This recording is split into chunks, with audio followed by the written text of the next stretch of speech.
চা করলাম, চা করে দেখো দিদিদের ছাদে চলে এসেছি।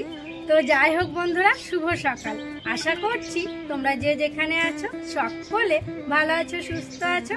বীরভূম জেলার ছোট্ট একটি গ্রাম থেকে আমি দৈবকী তোমাদের সকলকে জানাই আমার ব্লগ চ্যানেলে অনেক অনেক স্বাগত আর আমার অনেক অনেক ভালোবাসা। আর কি হয়েছে জানো বন্ধুরা, আজকে জীবনে আমি প্রথমবার এত দেরি করে ঘুম থেকে উঠেছি। ঘুম থেকে উঠেছি 7:45টার সময়, মানে আমার লজ্জাও লাগছিল, কি বলবো। তবে কি বলতো, কেউ ওঠেনি, সবাই একটু দেরিতে ওঠে শহরের মানুষরা, তাই না? তাই আমি ভাবলাম আমি একা উঠবো, একা না বোকা, একা কার সাথে কথা বলবো আর কী বা করবো, কেউ ওঠেনি, সেই জন্য আমি উঠিনি। তবে কিন্তু ঘুমটা ভেঙে গেছিলো। তোমরা তো বাড়িতে দেখো ওই 5টা, 5:30, 6টার মধ্যে তো বিছানা ছাড়তেই হয়, অভ্যাসটা হয়ে আছে। উঠে পড়েছিলাম তখন আর কি ঘুমটা ভেঙেছিল। 7:45টার সময় বিছানাটা ছাড়লাম, তারপরে চা করে ছাদে চলে এসেছি। তো চলো চাটা খাই, খেয়ে দেখি কেমন হয়েছে। নিজের চা নিজে বানিয়েছে, আবার কি প্রশংসা করবো বলো, তখন তোমরা বলবে যে নিজের প্রশংসা নিজেই করছে। তো যাই হোক, ভালো হয়েছে আর কি। তো চলো এখন থেকে ব্লগটা শুরু করলাম, তোমরা ফুল ব্লগটি দেখতে থাকো। আশা করছি খুব খুব ভালো লাগবে। একদম সারা দিন আমি দিদিদের বাড়িতে কি করছি না করছি সবটাই তোমাদের সাথে শেয়ার করবো। চা খাওয়া হয়ে গেছে, দেখো ফাঁকা কাপ, রুদ্র বাবার আর আমার দুজনে আমরা খেলাম। আর চারপাশটা একটু ঘুরে দেখছি। তারপর দেখো চারপাশে ছাদে কত সুন্দর গাছ লাগানো আছে, দেখতে ভালো লাগছে। ওই দিকটাতে আরও ছিল। আর এই যে বাড়িটা দেখছো, এটা হচ্ছে আমার দিদির ননদের বাড়ি, মানে আমরা যে পিসির বাড়ি এসেছি, পিসির বড় মেয়ের বাড়ি। আর বাড়িটা দেখো খুব সুন্দর। আর এই বাড়িতে জানো তো আমাদের অনেক স্মৃতি আছে। তো সব কিছু তোমাদেরকে পরে বলবো, যে রুদ্র বাবার সঙ্গে আমার প্রথম আলাপ কোথায় হয়েছিল, কি করে হয়েছিল, কেমনভাবে হয়েছিল, সব ওই বাড়িতেই কিন্তু হয়েছিল প্রথমে। তো যেখানে হয়েছিল না কি হয়েছিল সবই তোমাদের সাথে শেয়ার করব একটু পরে আর কি। দিদিদের বাড়ি যাব। তো চলো এখন নিচে যাই, দেখি দিদি কি করছে, তারপরে তখন একটু পরে স্নান টান করে ওই দিদিদের বাড়ি যাব। ছাদ থেকে নিচে এলাম, আর নিচে এসে দেখছি দিদির সমস্ত কাজ প্রায় হয়ে গেছে। আর কি বলো তো, এখানে তো তেমন কোনো কাজ নেই, আমাদের বাড়িতে কিন্তু অনেক কাজ থাকে। ওই যে অত বড় উঠোন ঝাড় দেওয়া, দিদির কিন্তু তেমন কোনো কাজ নেই। ওই যে ঘরগুলো ঝাড়ু দেওয়া, ঘর মোছা, আর রাত্রেবেলাকার খাওয়া বাসন রাত্রেবেলাতেই মেজে রাখে। তো ঘর মোছা, ঘর ঝাড় দেওয়াগুলো দিদির হয়ে গেছিলো, শুধু বোতলে জলগুলোই ভরতে ছিল। তো আমি দিদিকে বললাম বোতলগুলো দিয়ে আমি জলগুলো ভরে নিই। তাই দেখো আমি কলতলায় এসে জলগুলো ভরে নিচ্ছি। আর দিদিদের তো বাড়িতেই কল, দেখো আর বেশি বোতল ফাঁকাও নেই। আমাদের তো অনেক বোতল থাকে, সব বোতলে জল ভরতে হয়। ওই কয়েকটা বোতল ফাঁকা ছিল, তো সেই জন্য জলগুলো ভরে নিচ্ছি।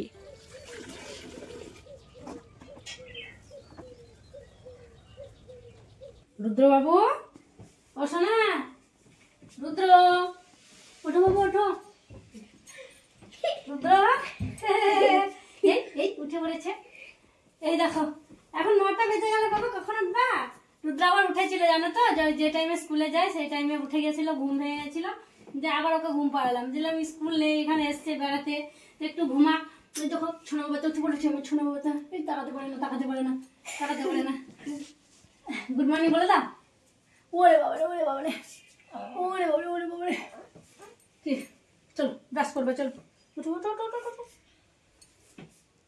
হ্যাঁ তাকাও করে, তাকাও তাকাও করে। চলো এসো, চলো তোমাকে আগে ব্রাশ করে দিই, খাইয়ে দিই, দিয়ে তখন বিছানাটা গুছিয়ে নেবো, ঠিক আছে? মুড়ি খাওয়া দাওয়া করলাম, তারপরে দিদি ওদিকে বাকি রান্নাগুলো গ্যাসে করে নিচ্ছে, আর এদিকে ভাতটা উনুনে বসিয়েছিল। দিয়ে দেখো দিদির ছোট্ট মতো একটা উনুন আছে, তা দিদি বললো ভাতটা একটু দেখায় আর একটু জাল ভরে দিয়াই। তাই দেখো আমি চলে এলাম জাল ভরার জন্য। আর কি জানো তো, উনুনে করছে, দিদিদের গাছ ছিল এখানে, কাঁঠাল গাছ, আম গাছ ছিল আরও। তো সেগুলো কেটে দিয়েছে, যে অনেক কাঠ আছে, পাতা আছে, তো সেগুলো বেকার বেকার নষ্ট হবে, সেই জন্য আর কি উনুনে ভাতটা করে নেয়। তা দেখো আমি একটু জাল দিয়ে দিলাম, ভাতটা প্রায় হয়ে এসছে, এবার নামাতে হবে। হয়ে গেছে ভাতটা।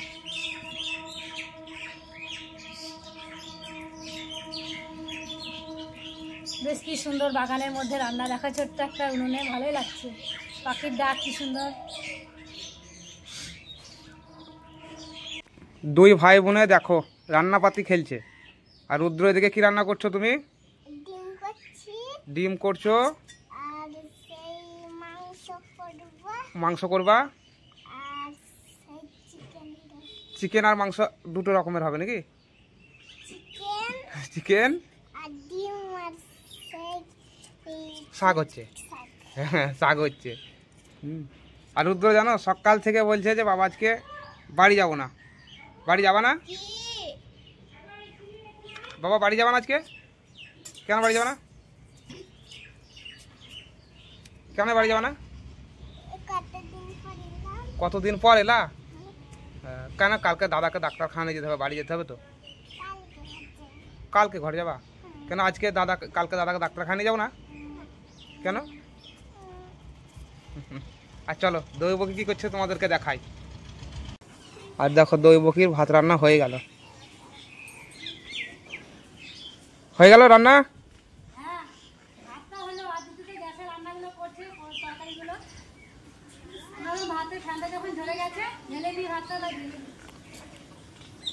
এরপর কি হবে?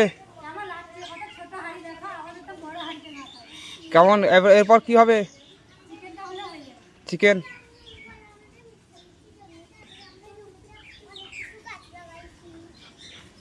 বাকি সব কিছু রান্না বান্না দিদির হয়ে গেছে, আর চিকেনটা শুধু রান্না করতে আছে। দিদি বলছিল যে গ্যাসেই করবে, তো আমি বললাম না চল উনুনে কর, বাগানটাতে বেশ ভালো লাগবে, দুজনে মিলে গল্প করব আর রান্না করাও হবে। আর গ্যাসে সেই দাঁড়িয়ে দাঁড়িয়ে ঘরের ভিতরে অতটা ভালো লাগবে না, তাই উনুনে দেখো চিকেনটা এখন রান্না করবে। রান্না করতে শুরু করে দিয়েছে, তেল দেওয়ার পর পেঁয়াজগুলো ভাজা হয়ে গেছে, মশলাটাও দেখো দিয়ে দিল। তো আমি এদিকে সব কিছু ঠিকঠাক করে দিলাম, পেঁয়াজ কেটে দিলাম, তারপর মশলা টশলা দিলে আগেই বেটে রেখেছিল। এই যে চিকেনটা এখন হলুদ লবণ মাখাচ্ছি একটু, জলটা যাতে ঝরে যায় আর কি। তো যাই হোক চলো দুজনে গল্প করে আর চিকেনটা রান্না করে ফেলি। আর উনুনে কিন্তু খুব তাড়াতাড়ি হয়ে যাবে, গ্যাসে হলে কিন্তু একটু আস্তে আস্তে হয়তো দেরি হতো। আর উনুনের রান্নাটার টেস্ট ভালো হয়, যদিও বলছি উনুনের রান্নার টেস্ট ভালো হয়, গ্যাসেই তো রান্না খায়। তো একা হলে আর করতো না আর কি, আমি আছি বলে দুজনে গল্প করছি আর করছি। মশাও আছে জানো তো, মশার হয়ে আরোই করতো না। বাগান মানে শহরের বাগান মানে কিন্তু মশা থাকবেই। তো যাই হোক চলো চিকেনটা এখন রান্না করে নিই, তারপরে আবার দেখা হচ্ছে।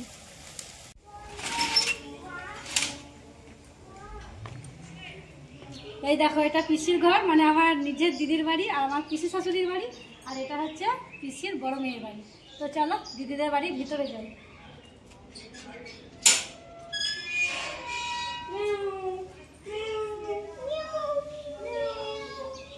দেখো দিদির বাড়ি চলে এসেছি, আর আসা মাত্রই দিদি ওদিকে চা বসিয়েছে। আমি তো বললাম চা খাবো না, তো রুদ্র বাবা তো চা খেতে খুব পছন্দ করে, তাই চা বানাচ্ছে। আর দিদি বললো যে বিস্কুট মানে শেষ হয়ে গেছে, কৌটোর আছে কয়েকটা, বলে একটাকে নিয়ে আসা হয়েছে, ওটা তুমি একটু কৌটোই ভরে দাও।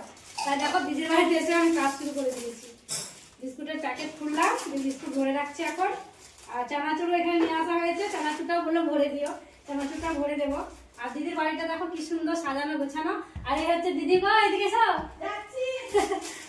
আর এদিকে রুদ্র সোনাকে দেখো, সোফায় কোথাও উঠেছে, সোফায় বসো বাবা। হ্যাঁ ঠিক করে বসো। ঘুমিয়ে ঘুমিয়ে কলা খাচ্ছে রুদ্র।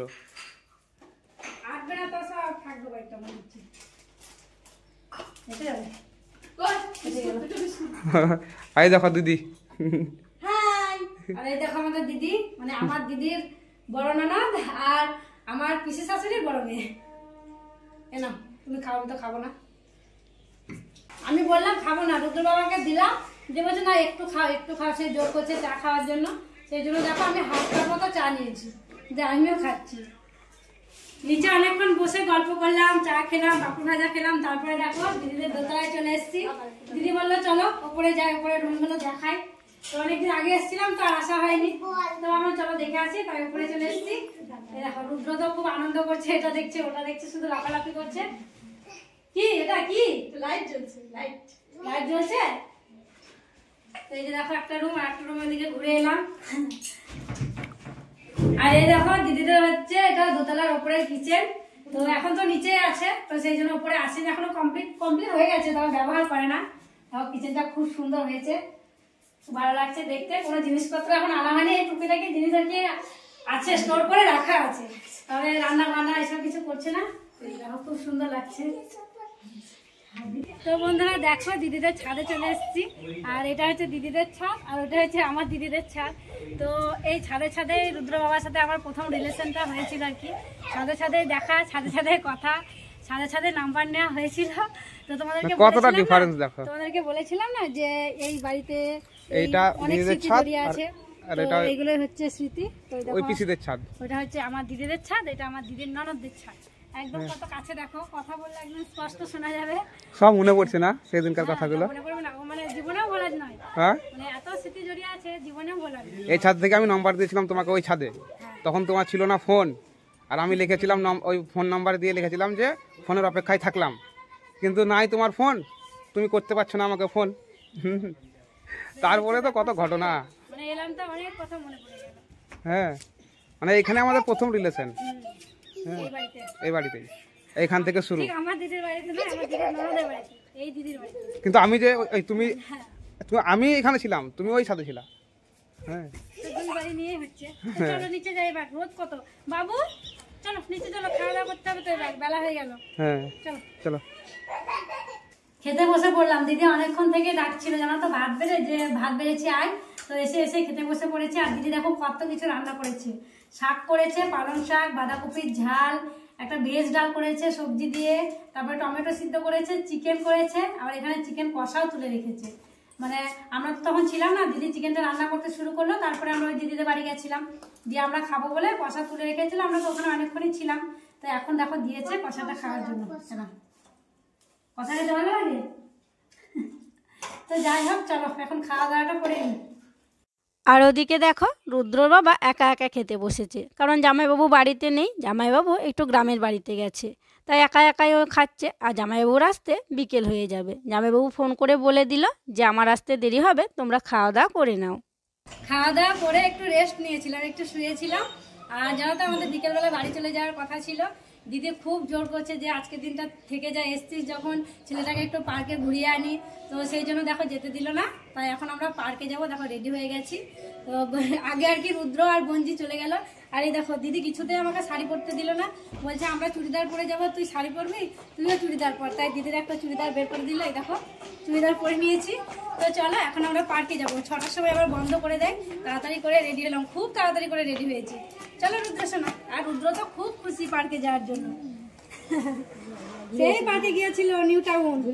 চলো যাবে না? চলো চলো, জামাইবাবু যাবে, দিদি ননদ যাবে, সবাই যাবে, খুব মজা হবে পার্কে গিয়ে। চলো তোমরা চলো। হ্যাঁ দেরি হয়ে গেল।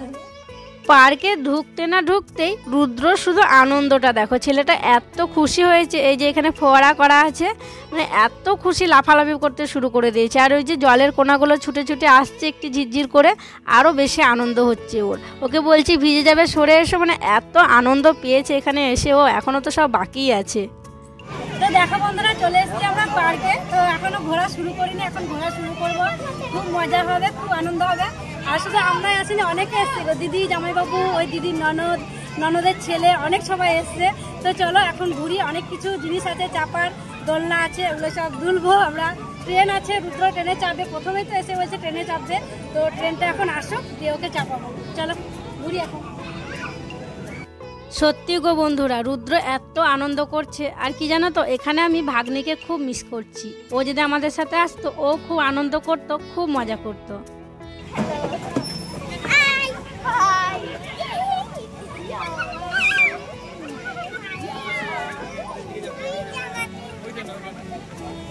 অর্ধেক আমাদের পার্কে ঘোরা হলো, এখনো কিন্তু অর্ধেক ঘুরবো। আর দেখো আমরা কত সবাই এসছি। আর রুদ্র আর বঞ্জিত ওরা ট্রেনে উঠবে করে ট্রেনে উঠে পড়েছে। আর এই যে এটা হচ্ছে দিদির বান্ধবী, আর আমার সাবস্ক্রাইবার দিদি, আমার ভিডিও দেখে। এই দিদি খুব ভালো। আর দিদি তোমাকে অনেক ধন্যবাদ আমার ভাই দেখার জন্য। এভাবেই তোমরা ভালোবাসা দাও, তাহলে আমি আরো এগোতে পারবো। ভালো তো, চলো তাহলে আমরা এবার ট্রেনে উঠি। টিকিট কাটা হয়ে গেছে, চলো উঠি। চল চল চল, কজন? 4 জন হবে নাকি? দেখছো রুদ্র কত খুশি, বন্দে ভারতে উঠেছে। রুদ্র কতদিনের ইচ্ছে বন্দে ভারতে চাপবে। এখানে এসে কিন্তু রুদ্রের ইচ্ছেটা পূরণ হয়ে গেল নাকি? রুদ্র খুব খুশি তুমি। আমার কাছে বসা হয় না, আমার কোলে বসা। তো দেখো বন্ধুরা, দৈবকী আমায় ছেড়ে চলে যাচ্ছে। আমাকে ছেড়ে যেও না, যেও না। বন্দে ভারতের দৈবকী উঠে পড়েছে। দৈবকী দেখো আমাকে ছেড়ে চলে গেল। সাবধানে থেকো।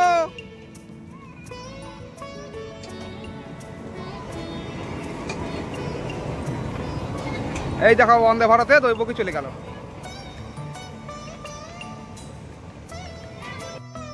ট্রেনে চাপলাম, খুব ভালো লাগলো, খুব আনন্দ করলাম। আর জানো রুদ্র শুধু খুশি নয়, আমরাও খুব খুশি। মানে এই যে বাচ্চাদের সাথে বেড়াতে এসে ওরা শুধু আনন্দ করছে না, আমরাও আনন্দ করছি। দেখো সন্ধে হয়ে গেছে, তাও রুদ্র মানে বাড়ি যাওয়ার নামই করছে না, বলছে আমি এখন অনেকক্ষণ থাকবো। তারপরে দেখো দোলনায় দোলানোর জন্য এই দিকটায় চলে এসেছি। এখন তো অনেক ভিড় কমে গেছে, তখন অনেক ভিড় ছিল, ফাঁকাই পাচ্ছিলাম না। ওরা দোল খাবো অনেকক্ষণ থেকেই বলছিল। তারপরে দেখো ওরা ভাই বোনে দোল খেলো, দিয়ে দেখো আমরা দুই বোনে বসে পড়েছি। আর ওদিকে বঞ্জি দিদিকে দোলাচ্ছে, আর আমি দেখো নিজেই দুলছি। আমাকে রুদ্র বাবা প্রথমে একবার জোরে দুলিয়ে দিয়েছিল, দিয়ে নিজেই দুলছি। আর জানো তো সত্যি খুব মজা করছি, খুব আনন্দ করছি। তো চলো আর বেশিক্ষণ থাকলে হবে না, তোমরা দেখতেই পাচ্ছ সন্ধ্যা নেমে এসেছে। আমরা পার্কে অনেক ঘুরলাম, অনেক আনন্দ করলাম, অনেক মজা করলাম। সেই বিকেলবেলা এসছে, এখন বাজে সন্ধ্যা 6:30। তার মানে বোঝো কতটা ঘুরেছি। তো চলো এখন বাড়ি যেতে হবে। খুব মজা করেছি, খুব ঘোরাঘুরি হয়েছে নাকি রুদ্র? রুদ্র আজকে অনেক খুশি, খুব আনন্দ, খুব খুশি বাবা। চাইছিল। বাড়ি যাবে না? এখনো বাড়ি যেতে চাইছে না ও। চলো যাই হোক, গৈমুখীর দ্বিতীয় দিন কেমন কাটলো দিদির বাড়িতে? দিদির বাড়িতে দ্বিতীয় দিন দারুণ কাটলো। হ্যাঁ চলো এবার তো বাড়ি যেতে হবে। চলো। আর দেখো সুন্দর একটা ঝর্ণার মতো করা আছে, ফোয়ারা, ঝর্ণা তো নাই, ফোয়ারার মতো। হ্যাঁ চলো। দৈবকীর একদম অবস্থা দেখো, ফুচকা খাচ্ছিল। পার্কে থেকে আসার পর ফুচকা খাচ্ছিলাম, আর ফুচকার ওখানে এত ভিড়, খুব ভালো ফুচকা বানায়, আর প্রচণ্ড ঝাল দিয়েছে, কি বলবো। তো ভিড়, সেই জন্য ওখানে আর ভিডিও করিনি, কারণ অনেক ভিড় ছিল। তাই সাইডে এসে দেখো, বাপরে, জল খাও জল খাও। শেষের ফুচকাটা নিয়ে এসেছি, দেখো সাইডে এসে খাচ্ছি। আর বেড়াতে এসেছি, ঘুরতে এসেছি, ফুচকা না খেলে আর কি আমার বেড়ানো লাগে না। আর প্রচণ্ড ঝাল, কি বলবো, ঝাল তাও খেতে ছাড়বো না, এটা লাস্ট খাবো। নাকে জল বেরিয়ে গেল আমার।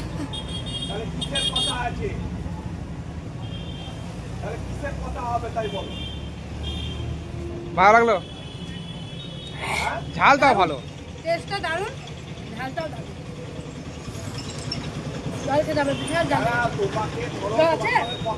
পার্কে থেকে আমরা চলে এসেছি, তারপরে জামা কাপড় ছেড়ে দেখো বড় ননদের বাড়ি চলে এসেছি। মানে আমার দিদির ননদ, আমারও ননদ হয়, যেহেতু আমার পিসির শাশুড়ির মেয়ে। আর কি জানো তো, ওই যে আমি চুড়িদারটা পরেছিলাম, রুদ্র বাবা বলছিল চুড়িদারটা পরে আমাকে নাকি খুব সুন্দর লাগছিল। তবে কি জানো তো, আমার খুব কেমন লাগছিল, মানে লজ্জা লাগছিল। এমনিতে তো পরি না, আমি শাড়ি পরি বেশিরভাগ। আর জানো পার্কে একটা আমার সাবস্ক্রাইবার বন্ধুর সাথে দেখা হয়েছিল, আমাদের কি লজ্জা লাগছিল কি বলবো। মানে আমাকে তো শাড়ি পরে অভ্যাস, তো শাড়ি পরা দেখে কি বলবো বাড়িতে শাড়ি পরে আমার এখানে বেড়াতে এসে চুড়িদার পরেছে। তো যাই হোক, আমি খুব লজ্জায় পরে গিয়েছিলাম। তো রুদ্র বাবা বলছিল ভালো লাগছিল, আমার মোটেও ভালো লাগেনি। আর রাত্রে তো আজকে এই দিদিদের বাড়িতে খাওয়া দাওয়া আর কি, মানে আমরা তো চলেই যাচ্ছিলাম, দিদিরা আর কি বেশি করে আটকালো যে পার্কে ঘুরতে যাবো, আমাদের বাড়িতে খাওয়া দাওয়া করবে, থাকো, আসোই না। তো যে দিদি বাদবাকি রান্না সব কিছু করে নিয়েছে। আগে কি করেছে জানি না, আমরা যখন আসিনি দিদি আগে চলে এসেছিল পার্কে থেকে, যে করেছিল ওগুলো সব। আর চিকেন রান্নাটা বলছে তুমি করো, মানে বলছে তোমার ভিডিওতে দেখি তুমি খুব সুন্দর চিকেন রান্না করো, ওভাবে একটু করো। আমি তো আমার হাতে রান্না খাই। তা আমি বললাম আমি এতদিন পরে এসেছি, তুমি আমাকে রান্না করে খাও। দিয়ে ও বললো না তুমি করো, গ্রামের স্টাইলে করো, গ্রামের স্টাইলে খাবো। যে আর কি আমি করছি, কি আর করবো, দিদির আর কি কথা ফেলতে পারলাম না। যে আমি দেখো চিকেন রান্না করতে শুরু করলাম, সব কিছু রেডি আছে। যেখানে চিকেন হলুদ লবণ মাখিয়ে রেখেছি, এখানে মশলা বাটা আছে, এদিকে পেঁয়াজটা ভেজে নিচ্ছি, মশলাটা দিয়ে দেবো, মাংসটা কষিয়ে নিবো, রান্না করে নেবো। তো চলো বন্ধুরা, মাংসটা রান্না করে নিই, তারপরে তোমাদের সাথে দেখা হচ্ছে। রান্না বান্না হয়ে গেছে, আর এখন বাজছে রাত 10:30। আর আমরা দেখো খাওয়া দাওয়া করতে শুরু করে দিয়েছি। বাচ্চাগুলোর আগে খাওয়া দাওয়া হয়ে গেছে, ওই যে বঞ্জি, তারপর রুদ্র, ভাগ্নে, সবার খাওয়া হয়ে গেছে। এখন আমাদের দেখো বেড়ে নিয়েছি। আর এটা হচ্ছে রুদ্রর বাবা এখন ক্যামেরা করছে। আর এই যে ডাল করেছে, আলু সিদ্ধ করেছে, আর সকালের ওই যে তরকারি ছিল, তারপরে এই যে চিকেন রান্না করলাম, এইসবই রান্না বান্না দিয়ে আর কি খাওয়া দাওয়া হচ্ছে। তো চলো বন্ধুরা, এখন আমরা খাওয়া দাওয়াটা করে নিই।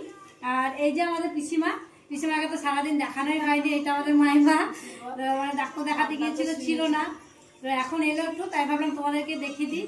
তো চলো তাহলে আজকের ভিডিওটা বড় করছি না, এখানে শেষ করছি। তোমরা সকলে ভালো থেকো, সুস্থ থেকো। আর যারা নতুন বন্ধু হয়ে আমার এই ভিডিওটি দেখছো, তাদেরকে আমার পাশে থাকার জন্য অনুরোধ করছি। আর যারা পুরনো বন্ধু হয়ে আমার পাশে আছো, তাদেরকে আমার অসংখ্য ধন্যবাদ আর অনেক ভালোবাসা। দেখা হবে আবার পরবর্তী ব্লগে। আজকের মতো গুড নাইট।